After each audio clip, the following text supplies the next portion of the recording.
Le dernier jour d'un condamné. Victor Hugo. Je me suis dit, puisque j'ai le moyen d'écrire, pourquoi ne le ferais-je pas? Mais pourquoi écrire? Et quoi écrire? Pris entre quatre murailles de pierre nues et froides, sans liberté pour mes pas, sans horizon pour mes yeux, pour unique distraction machinalement occupée tout le jour à suivre la marche lente de ce carré blanchâtre que le Judas de ma porte découpe vis-à-vis sur le mur. Sombre, et comme je le disais tout à l'heure, seul à seul, avec une idée de crime et de châtiment, de meurtre et de mort. Est-ce que je puis avoir quelque chose à dire, moi, qui n'ai plus rien à faire dans ce monde?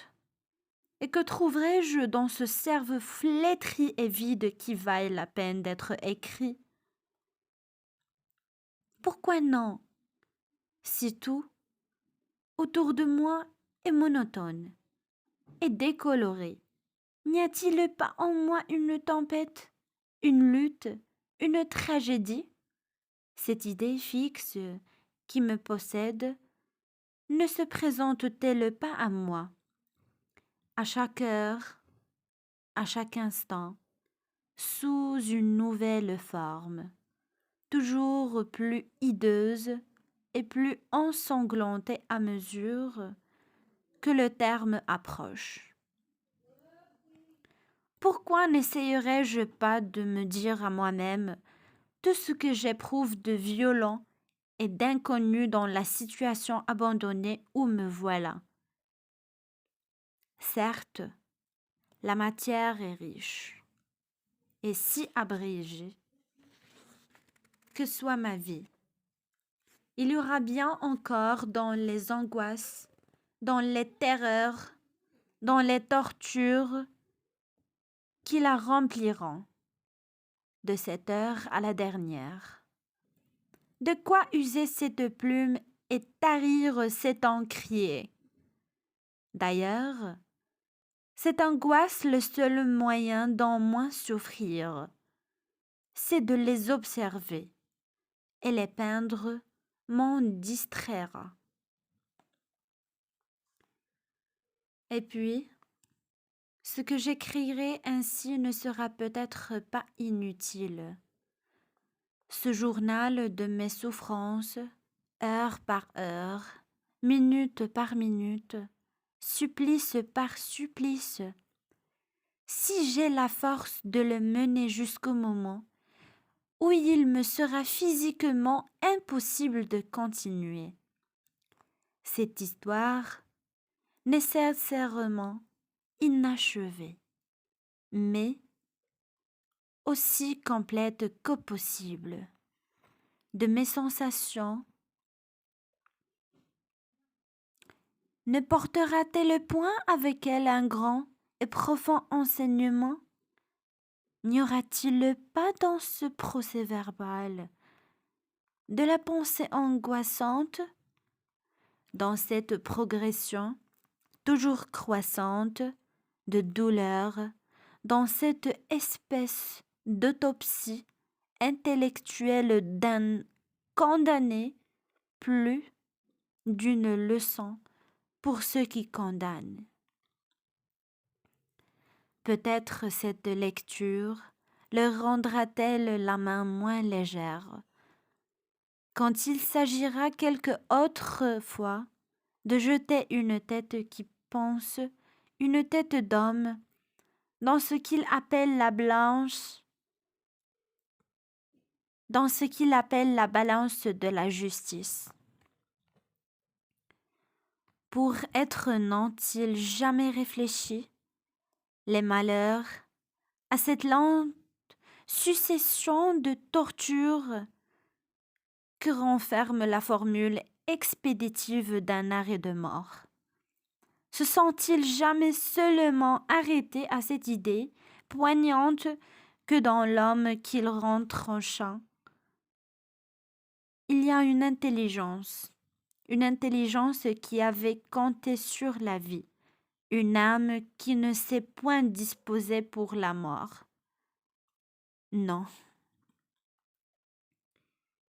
il ne voit dans tout cela que la chute verticale d'un couteau triangulaire et pense sans doute que pour le condamner, il n'y a rien avant, rien après.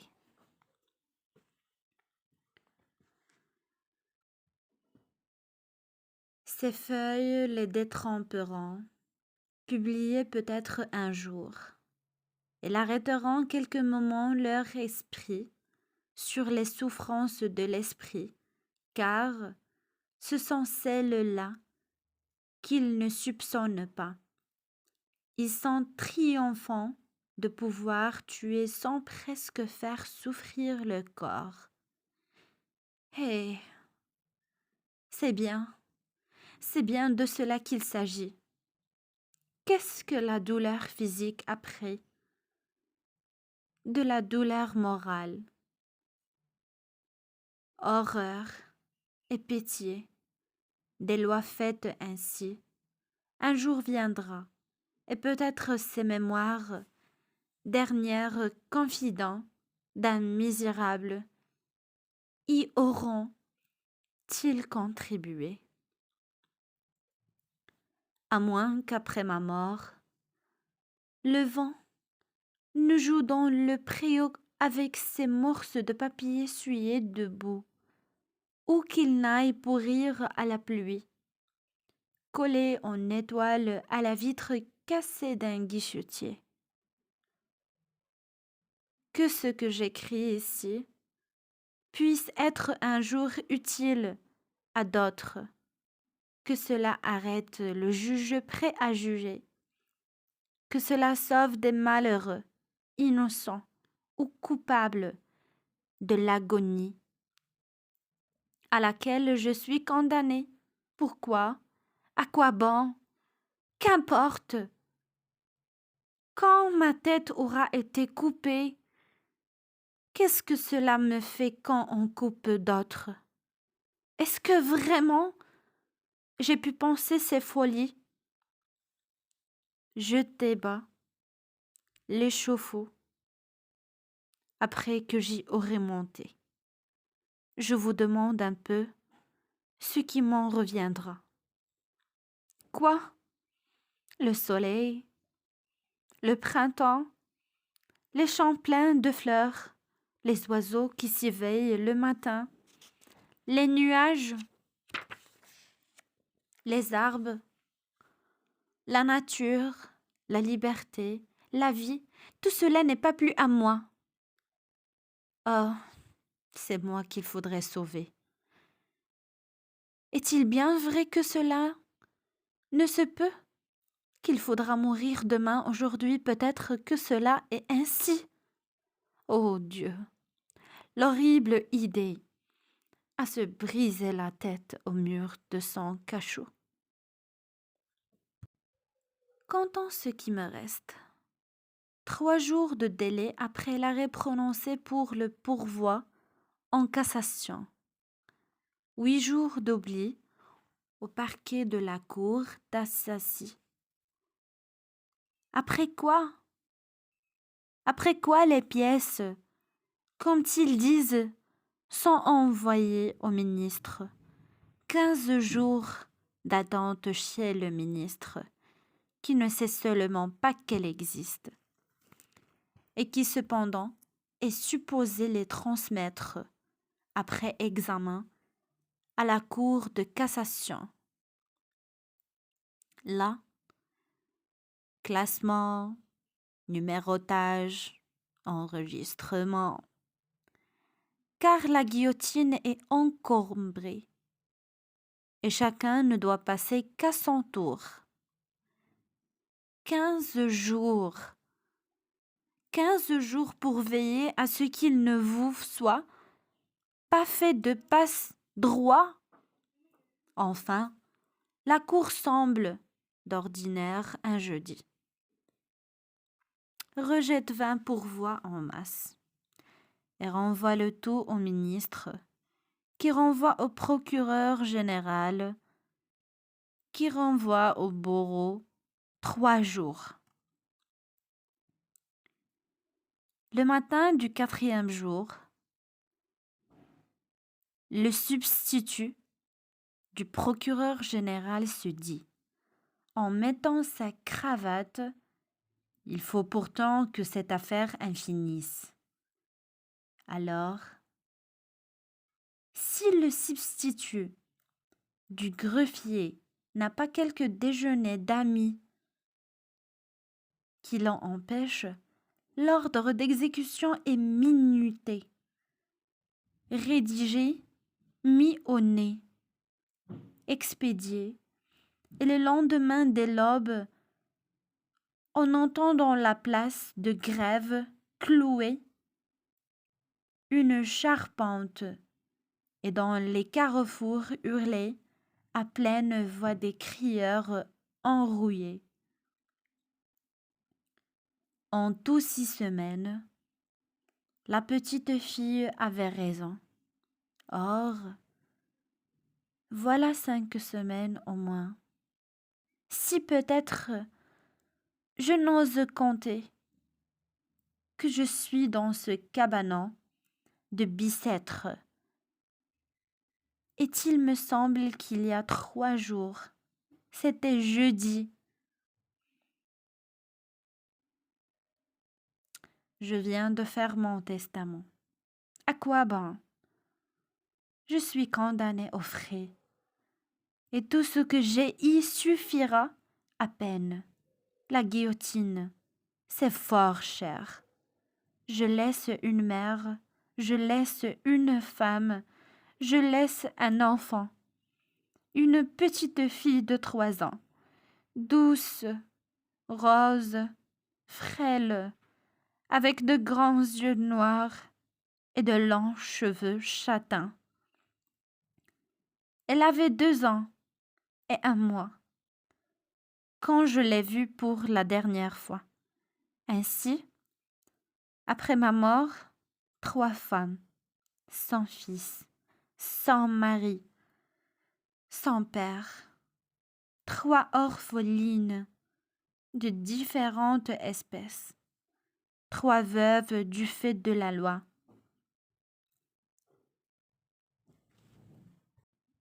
J'admets que je sois justement punie. Ces innocentes, quand elles fait, n'importe.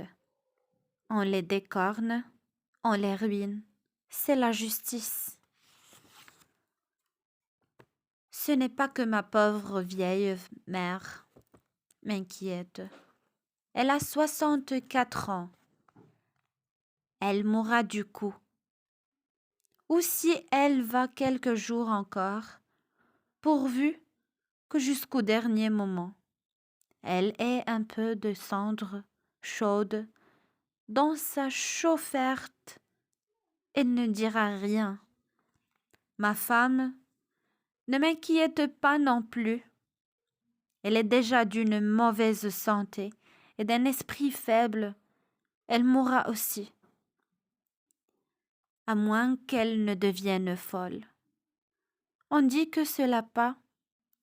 On dit que cela fait vivre. Mais du moins, l'intelligence ne souffre pas. Elle dort. Elle est comme morte. Mais, ma fille, mon enfant, ma pauvre petite Marie, qui rit, qui joue, qui chante, à cette heure et ne pense à rien, c'est celle-là qui me fait mal. Voici ce que c'est que mon cachot. 8 pieds carrés, 4 murailles de pierre de taille qui s'appuient à angle droit sur un pavé de dalles exaucé d'un degré au-dessus du corridor extérieur. À droite de la porte, en entrant, une espèce d'enfoncement qui fait la dérision. La dérision d'une alcôve. On y jette une botte de paille où le prisonnier est censé reposer et dormir, vêtu d'un pantalon de toile et d'une veste de coutil hivée comme été. Au-dessus de ma tête, en guise de ciel, une noire voûte en ogive. C'est ainsi que cela s'appelle, à laquelle d'épaisses toiles d'araignées pendant comme des haillons. Du reste, pas de fenêtre, pas même de soupirail. Une porte où le fer cache le bois. Je me trompe. Au centre de la porte, vers le haut, une ouverture de 9 pouces carrés, coupée d'une grille en croix, et que le guichetier peut fermer la nuit. Au dehors, un assez long corridor, éclairé, aéré, au moyen de soupiraux étroits au haut mur, et divisé en compartiments de maçonnerie qui communiquent entre eux par une série de portes cintrées et basses. Chacun de ces compartiments sert en quelque sorte d'antichambre à un château, à un cachot plutôt, pareil au mien. C'est dans ces cachots que l'on met les forçats condamnés par le directeur de la prison à des peines de discipline. Les 3 premières cabanons sont réservés aux condamnés à mort, parce qu'étant plus voisins de la goële, ils sont plus commodes pour le geôlier. Ces cachots sont tout ce qui reste de l'ancien château de Bicêtre, tel qu'il fut bâti dans le XVe siècle par le cardinal de Winchester, le même qui fit brûler Jeanne d'Arc.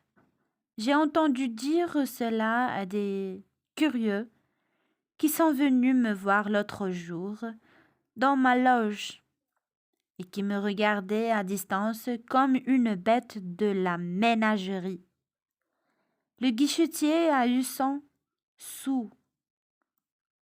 J'oubliais de dire qu'il y a nuit et jour. Un fonctionnaire de garde à la porte de mon cachot, et que mes yeux ne peuvent se lever vers la lucarne carrée sans rencontrer ses yeux. Ses 2 yeux fixes toujours ouverts. Du reste, on suppose qu'il y a de l'air et du jour dans cette boîte de pierre.